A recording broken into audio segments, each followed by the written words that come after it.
안녕하세요. 한승열입니다. 지난 시간에 이어 이번에는 기업의 기본적 분석 두 번째 시간입니다.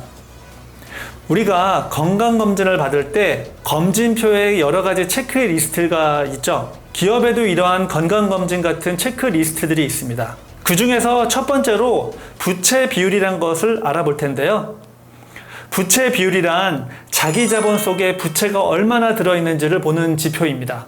즉 수치적으로 표현하면 자기 자본분의 부채, 이를 퍼센트로 표현하면 곱하기 100. 통상적으로 부채 비율이 100% 이하면 안전한 수준으로 보지만 과거 워런 버핏은 부채 비율이 80% 이하의 기업은 장기적으로도 경쟁 우위를 점할 수 있다고 판단했습니다.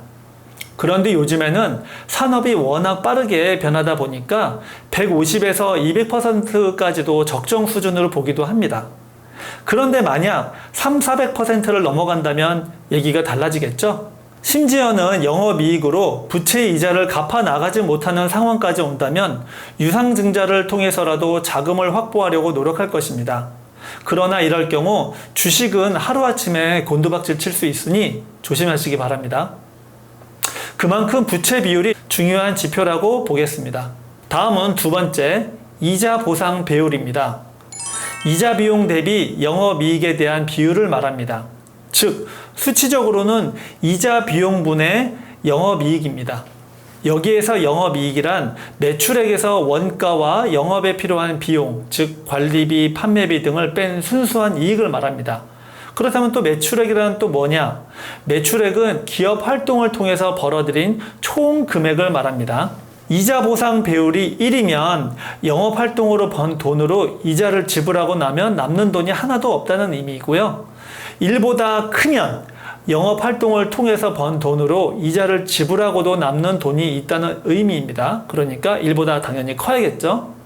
이 지표는 기업을 운영하고 이익을 잘 내고 있는 안정적인 회사인지 판단하는데 상당히 중요한 재무제표 항목이라고 볼 수 있습니다. 자, 또 영업이익률이라는 것도 있습니다. 이 지표는 매출액 중에 순이익이 얼마만큼의 비율로 있느냐를 따져보는 것입니다. 영업이익률이 높은 회사는 비즈니스 모델이나 사업 구조가 좋은 회사이거나 경영 능력이 좋은 회사라고 볼 수 있습니다. 보통 영업이익률이 10% 이상 정도면 수익성이 나쁘지 않은 회사라고 평가받습니다. 영업이익률이 10% 이상 되면서 영업이익이 꾸준히 올라간다면 투자하기에 안정적인 회사라고 보시면 됩니다. 자, 다음은 우리가 보통 EPS라고 하죠. Earnings per Share라고 하는 주당 순이익입니다. 이 용어는 우리가 주식을 해본 사람이라면 반드시 알아야 할 세 글자죠. EPS. 기업의 순이익을 시중의 주식수로 나눈 수치를 말합니다. 좀 더 쉽게 설명을 해볼까요? 한 개의 주식에서 1년간 얼마의 순이익이 났는지를 확인하는 지표입니다. 자, 이해를 돕고자 좀 더 쉽게 설명을 한번 해볼게요. 즉, 해당 기업의 주식 한 주가 1년 동안에 얼마나 일을 잘해서 얼마만큼의 돈을 벌었는가를 비율로 표시한 거라고 보시면 됩니다. 이는 기업의 실질적인 수익성을 가늠해 볼 수 있는 아주 중요한 지표로 사용됩니다. EPS가 높다는 것은 그만큼 회사의 경영 실적이 양호하고 배당 여력도 많다는 뜻으로 볼 수 있기 때문에 해당 기업의 주가에 긍정적인 영향을 미칩니다. 반대로 분할이나 증자를 진행하지 않았음에도 불구하고 시간이 지날수록 EPS가 낮아진다면 기업에 무슨 문제가 생겼다고 보시면 됩니다.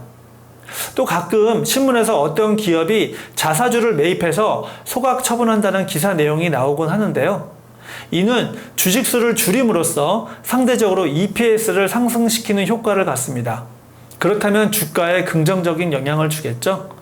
왜 기업이 굳이 저럴까 싶겠지만 이는 기업의 가치를 제고하고 회사의 이익을 주주들에게 돌려주는 주주환원 정책 중에 하나입니다.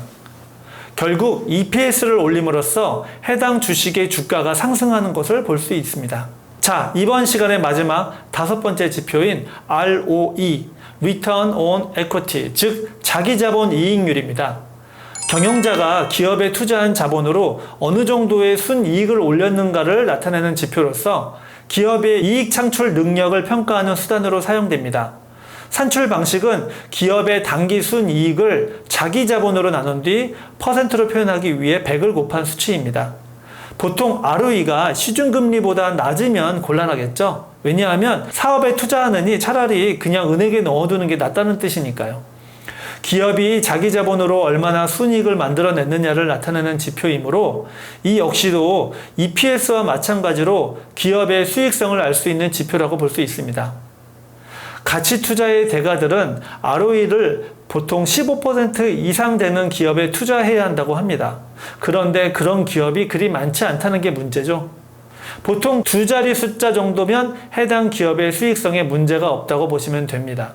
반면에 ROE가 너무 높으면 좋긴 한데 이는 이미 성장성 및 수익성 한계로 주가 흐름이 다소 둔화하는 경우도 있으니까요. 참고하시기 바랍니다. 자, 우리가 오늘 기업의 건강검진 체크리스트들 중에서 5가지를 알아봤습니다. 우선 첫 번째 부채 비율, 그리고 두 번째 이자 보상 배율, 세 번째 영업이익률, 네 번째 EPS, 그리고 마지막 5번째인 ROE, 즉 자기자본 이익률입니다. 오늘 배운 내용을 가지고 여러분들께서 관심이 있거나 아니면 이미 투자한 해당 기업의 재무제표를 열람하신 후 수익을 한번 비교 분석해 보시기 바랍니다. 오늘은 여기까지 하겠고요. 다음 시간에는 P-R 시리즈, 즉 PBR, PCR, PER, PSR에 대해서 알아보는 시간을 갖도록 하겠습니다. 오늘도 영상 끝까지 보시느라 수고하셨습니다.